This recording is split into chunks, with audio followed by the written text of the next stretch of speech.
ভালো। এই বিয়ে কবে করবি? প্রেমটা তো অনেকদিন ধরেই করছিস, বিয়ে কর, খাবো তো। আমার বিয়ে নিয়ে তুই এত মাথা ঘামাচ্ছিস কেন? আমার বিয়েতে আমি তোকে নেমন্তন্ন করব না, খাওয়া তো দূরে থাক। কেন? কেন মানে কি রে? তোর বলতে লজ্জা লাগে না কেনর কথা?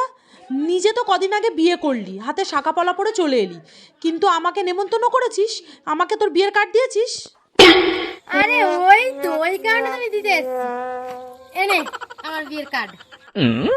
কিন্তু তোর তো বিয়ে হয়ে গেছে। এই বিয়ে হয়ে গেছে তো কি হয়েছে রে? কার্ডটা তো বেঁচে আছে, কার্ডটা দিয়ে গেলাম, ধর।